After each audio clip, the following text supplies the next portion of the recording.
Boa noite, agora você acompanha o Conexão Porto Indústria. A economia da Baixada Santista, puxada pelas atividades portuárias, teve um desempenho acima da média nacional no período de 2022 a 2023. Os dados foram divulgados pelo IBGE, o Instituto Brasileiro de Geografia e Estatística. No biênio 2022-2023, a economia da Baixada Santista cresceu 7,94% em termos reais, descontado o efeito da inflação. As atividades portuárias são muito importantes dentro da Baixada Santista. A economia de Santos é a maior economia, da Baixada Santista. E dentro da economia de Santos, não apenas diretamente o porto, mas todas as atividades que, direto ou indiretamente, acabam dependendo da dinâmica portuária, Seja atividade econômica que esteja diretamente associada ao porto, então todas as atividades de logística, de assessoria aduaneira e etc., mas todo o efeito que o fluxo de renda gerado pela atividade portuária também vai trazer de multiplicador, de impactos para as demais atividades, sejam aí comerciais e outras demandas que essa massa de renda gerada na atividade portuária traz para a Baixada Santista. Os dados oficiais sobre o desempenho foram divulgados com defasagem de aproximadamente 2 anos, dada a complexidade técnica e metodológica envolvida no detalhamento das informações, e também reflete o período pós-pandemia. Traz para a gente aqui um reflexo de como é que a economia se comportou, a economia local se comportou no pós-pandemia, 2020 e 2021 são os 2 anos bastante afetados pela pandemia, mais impactados. 22, 23 é um fluxo de recuperação. Especificamente a Baixada Santista, nesses 2 anos, ela cresceu quase 8%. A economia nacional ela cresce 6,35% apenas aí, por um parâmetro comparativo. Então, a gente, comparado à dinâmica nacional, ela tem aí uma dinâmica bastante forte, bastante importante, mas ela também é afetada pela economia estadual. O estado de São Paulo tem uma dinâmica bastante forte, é uma economia muito importante. A economia do estado de São Paulo, nesses 2 anos, cresceu 11%, quase o dobro da economia nacional, o que mostra a importância, a dinâmica da economia do estado de São Paulo. E para a Baixada Santista é bastante importante, tendo em vista que é um porto extremamente importante para o Brasil como um todo, mas também para o estado de São Paulo, com muita intensidade. Então, isso também reflete, toda a dinâmica da economia do estado de São Paulo, também traz reflexos positivos para a economia da Baixada Santista. E neste momento, ainda sem os dados de 2024 e de 2025, o economista da Strong Business School acredita que o ritmo de crescimento se manteve, principalmente pela concretização de grandes projetos de infraestrutura, como o túnel imerso entre Santos e Guarujá. Investimento, para além da questão da infraestrutura e a melhora logística que isso vai trazer, a curtíssimo prazo, o grande impacto desse investimento é a obra mesmo em si, porque ela vai empregar mais pessoas, vai movimentar mais alguns setores da economia no processo de realização da obra. Isso, de uma forma a curtíssimo prazo, já traz um efeito maior para a economia local. Quando a obra ficar pronta e quando ela melhorar a questão logística, aí a gente vai ter os seus desdobramentos para a atividade econômica propriamente dita, dependente da logística. Então, especialmente a atividade portuária, que é aí uma atividade extremamente importante para a Baixada Santista, mas eu diria que também a atividade de turismo, que também é uma atividade importante para toda a Baixada Santista, que é marcada aí pelo litoral. A gente tem um público muito grande aqui na região metropolitana de São Paulo, que tem aí o litoral como um grande ponto de lazer, um grande ponto de turismo.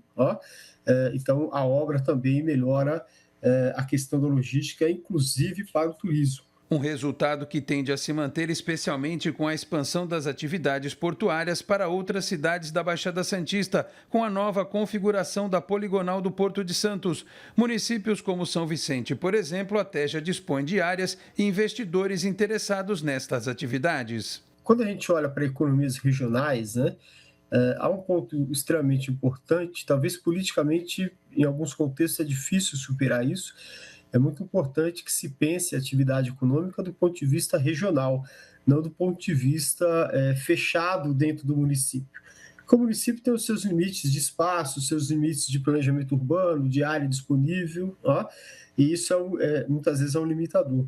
É importante que se tenha uma estratégia que se consiga trabalhar do ponto de vista regional, integrando, né, as diferentes capacidades e potenciais que estão ao lado, que são vizinhos, que estão próximos. Ó.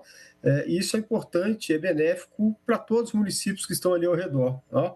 Às vezes a gente assiste de uma forma não tão incomum, né, uma espécie de disputa, né, principalmente do ponto de vista político, entre municípios, né, quando na realidade isso ao longo do tempo não vai favorecer ninguém, né? O importante é que você tenha uma integração e um planejamento econômico do ponto de vista regional, ó? Conseguir superar eventuais questões políticas que envolvem diferentes gestões municipais, mas se pense a economia, a organização da economia regionalmente. Essa integração, por exemplo, que você citou aí com São Vicente, é extremamente importante, porque melhora tanto para São Vicente, ó, ao abrigar algumas atividades ou ampliar que hoje, né, são menores ou não abrigam, mas melhora também para Santos, assim como outras regiões vizinhas. Ter essa capacidade de pensar regional e de se organizar regionalmente, né, apesar dos contextos políticos, é extremamente importante e o fruto a longo prazo é extremamente benéfico. Vale destacar que a maioria das economias da Baixada Santista apresentou crescimento acumulado maior que 4,5% no período de 2022 a 2023. Os melhores desempenhos acumulados foram das economias de Praia Grande, 12,9%, Bertioga, 11,4%, Santos, 11,1% e Cubatão, 9,6%. Também apresentaram resultados positivos as economias municipais de Itanhaém, 7,9%, Mongaguá, 5,8%, São Vicente, 4,7% e Peruíbe, 4,1%. Apenas o município de Guarujá apresentou retração de 4,9% no período. E o Giro IBI desta semana inicia um especial com depoimentos da diretoria e associados do Instituto Brasileiro de Infraestrutura durante o período de recesso. Hoje nós vamos acompanhar o que disse o diretor-presidente do IBI, Mário Povia, fazendo um balanço de 2025 e apontando as perspectivas para a infraestrutura brasileira no próximo ano. Confira. Olha, eu acho que a gente começa 2026 com uma frente parlamentar mista de portos e aeroportos muito mais forte, né? Acabamos de empossar uma série de vice-presidentes, parlamentares de peso que representam aí suas bancadas, são formadores de opinião. Então a gente começa 2026 de largada, né, com um peso político, com um braço político muito forte da frente parlamentar.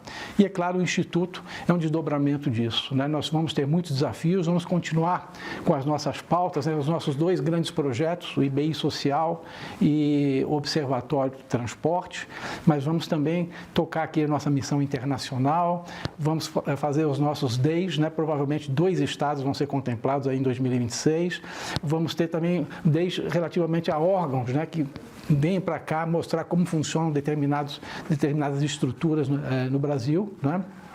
Também com mesas redondas, os nossos comitês temáticos, enfim, muita coisa. 2026 é um ano eleitoral, vamos ter um cenário desafiador com relação a essas questões, mas estamos aí com muita garra, com muita vontade, né, muita transpiração e muita inspiração pela frente.